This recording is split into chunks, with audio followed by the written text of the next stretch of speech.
tiba-tiba kita menemuin macam sosok perempuan, ya kan, tiba-tiba duduk di atas kayak dahan ranting gitu, terus dia menertawai saya ya.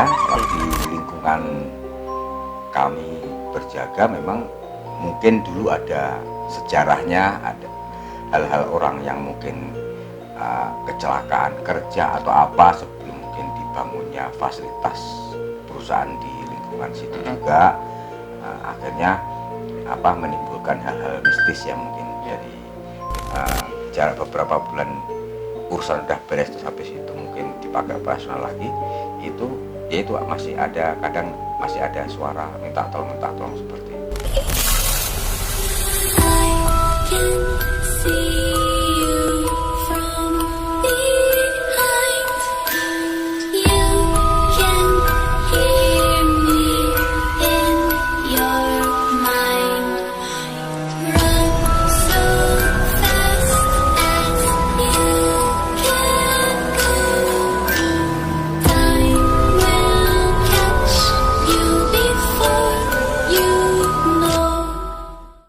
Selamat datang di channel RPH Film. Assalamualaikum, gue Torik di sini. Di konten perdana gue, CKM, cerita kisah misteri.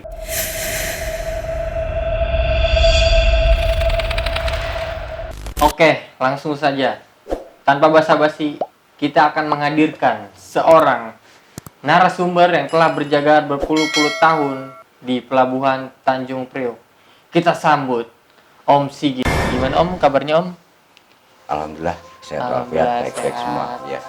Jadi gimana nih Om? Cerita atau ada pengalaman horor yang pernah Om alami di Pelabuhan Tanjung Priok? Ya, sebagai tenaga pengamanan ya. Ya.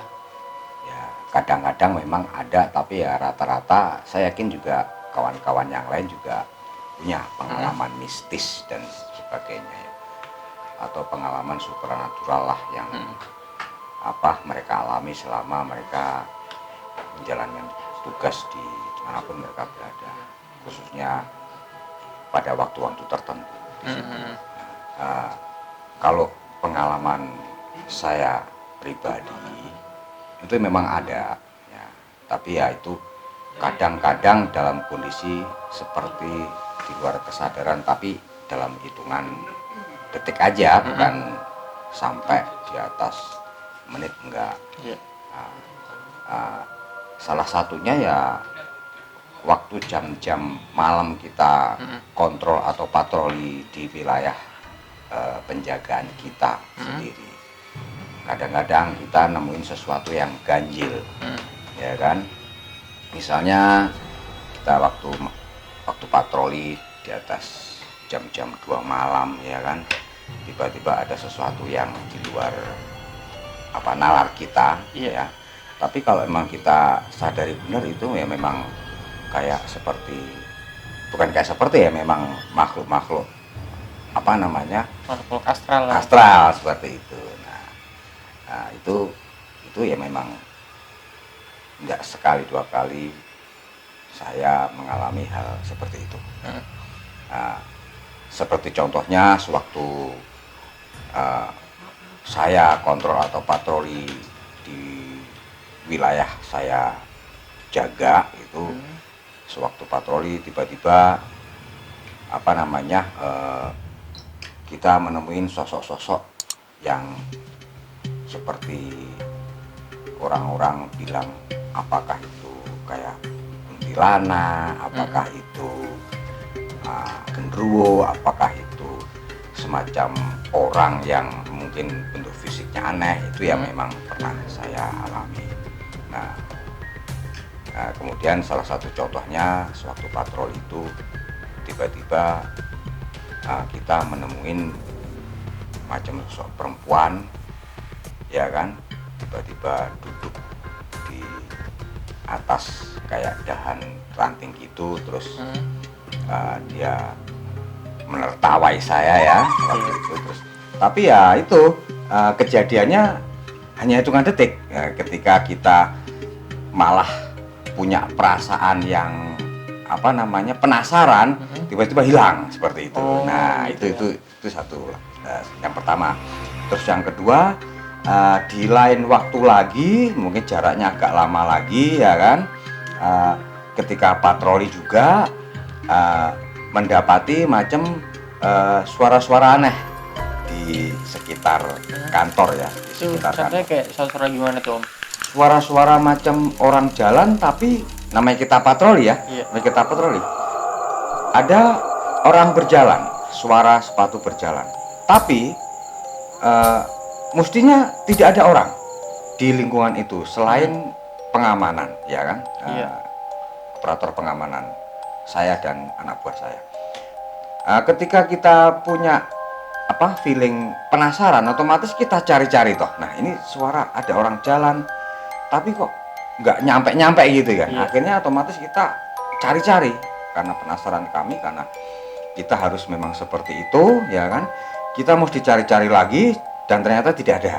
Nah, terus yang ketiga, ketika kita malam-malam sedang duduk di pos itu, dari jauh kelihatan macam orang sosok bayangan hitam gitu kayak masuk, padahal itu pintu atau pagar besi itu nggak mungkin kalau untuk dilewatin orang langsung jalan tembus itu ya, nggak mungkin. Nah begitu dari jauh kita lihat kok ada orang kayak masuk gitu aja, jalan gitu aja, modelnya berjalan tapi kok kenceng lah, otomatis kita penasaran, kita samperin, kita lari juga, kita kejar, ternyata tidak ada, dan menimbulkan, dan di sekitar situ kayak timbul bau-bau yang nggak sedap ya. Bau-bau menyengat gitu Nah, ya. bau-bau menyengat kayak macam bau busuk dan sebagainya. Nah memang di lingkungan kami berjaga memang mungkin dulu ada sejarahnya, ada hal-hal orang yang mungkin kecelakaan kerja atau apa sebelum mungkin dibangunnya fasilitas perusahaan di lingkungan situ juga, akhirnya menimbulkan hal-hal mistis ya mungkin dari kejadian-kejadian itu, atau mengundang mungkin bangsa jin untuk menakut-nakutin kita ya. Karena flashback aja ke hal-hal yang seperti kecelakaan dan sebagainya, akhirnya mungkin dari situasi seperti itu mungkin ya mengundang bangsa-bangsa jin untuk macam menggoda kita atau mengganggu kita seperti itu. Mungkin kalau waktu Om Sigit ini lagi jaga nih, kira-kira pernah terjadi kecelakaan nggak sih yang cukup emang bikin teringat gitu? Ya kalau di lingkungan pelabuhan sih ya memang pernah ya pernah ya, persentasenya ya nggak banyak sekali ya kan, mungkin dalam 1 bulan sekali atau mungkin dalam periode sebulan mungkin 2 kali ya kecelakaan kerja, terutama di jalanan ya, di jalanan. Makanya di lingkungan pelabuhan itu banyak peraturan-peraturan yang memang mengikat, khususnya untuk operator-operator semuanya, semacam kita mesti tertib APD ya, alat pelindungan diri, dan kita juga waspada di jalanan, karena di luar pelabuhan itu rata-rata bukan kendaraan kecil ya, rata-rata kendaraan besar semua dan bobotnya juga berat-berat semua ya. Nah seperti itu, apalagi kalau sudah terjadi kemacetan itu, nah itu kontainer itu kalau udah macet tuh rapat ya, rata-rata orang itu naik motor ketika mobil atau trailer itu dalam keadaan macet, habis itu lagi jalan. Nah kecelakaan kerja itu terjadi karena mungkin pengendara motornya pun juga dalam posisi ngantuk, tiba-tiba masuk aja ke kolong kendaraan, nah, di mana kendaraan trailer itu sedang berjalan pelan-pelan, akhirnya kelindes dan sebagainya, tergencet gitu macam seperti itu. Dan kondisinya ya tahu sendiri ya, kalau manusia terkena kendaraan berat-berat itu otomatis ya kondisi fisik kecelakaan yang mereka korban-korban alami ini pasti ya mengenaskan sekali. Itu nah, memang ya kita membenarkan peraturan di dalam intern pelabuhan itu ya memang ketat ya, kita untuk sebenarnya peraturan itu untuk mencegah terjadinya sesuatu yang tidak diinginkan semua. Betul. Akan tetapi manusia ini kurang sadar untuk ke sana. Kadang memang banyak cerita ya, banyak cerita. Bahkan saya pribadi juga pernah mengalami seperti itu. Ketika setelah terjadi kecelakaan sekian hari ya kan, atau sekian bulan ya kan, itu yang tadinya orang itu sudah meninggal di situ ya kan, karena mungkin orang itu kebiasaannya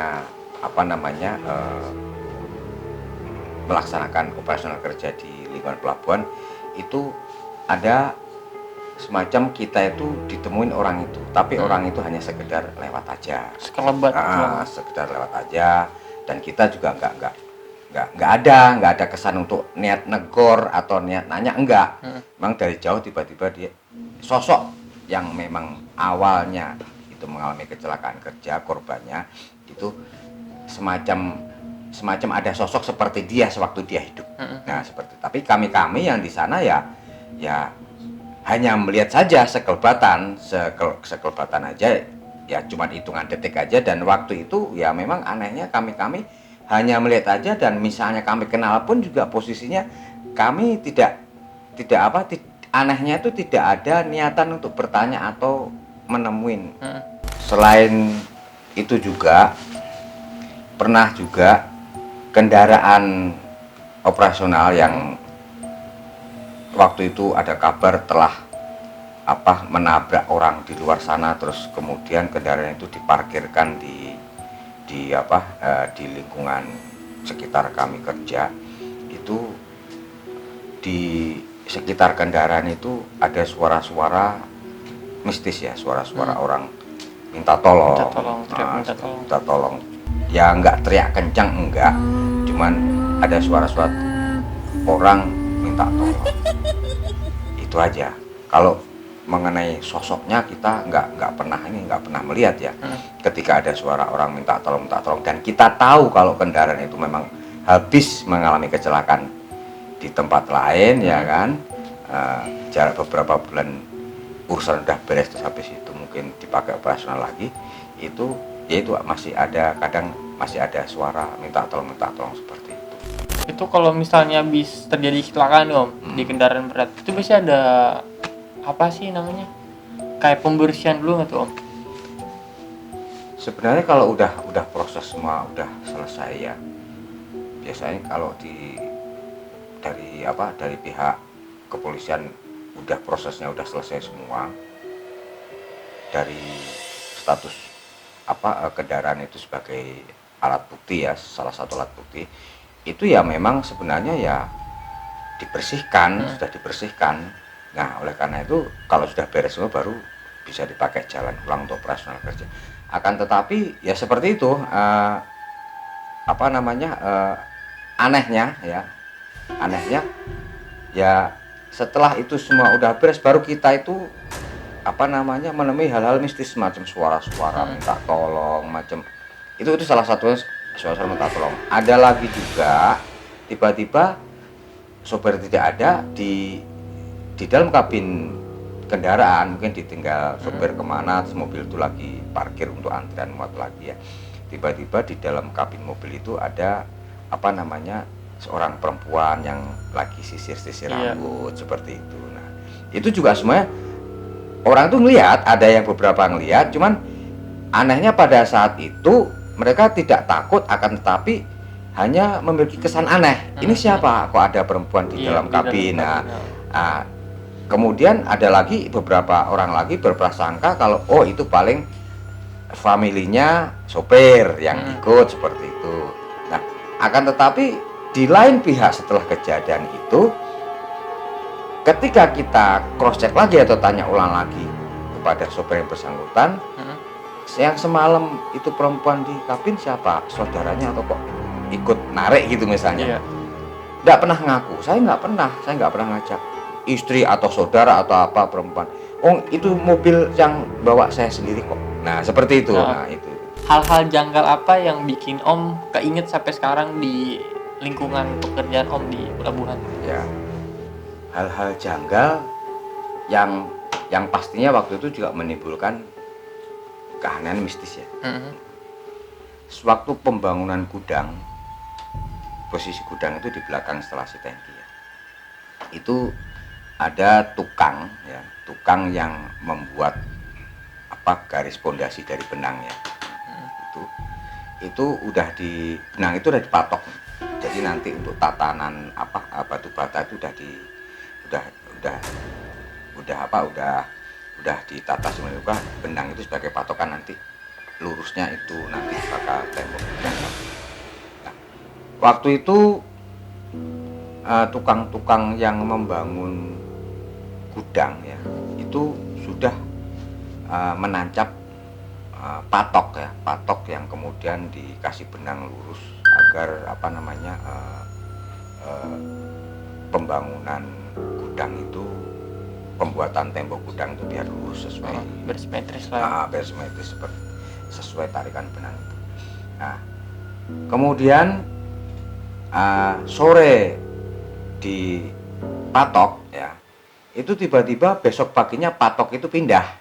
Nah, tidak di situ lagi, patok itu pindah, geser 2 meter 3 meter. Nah, sementara malamnya ya, malam sebelum patok itu pindah itu kita patroli tidak terjadi apa-apa. Mungkin Om pernah melihat sosok seperti apa selama di pelabuhan?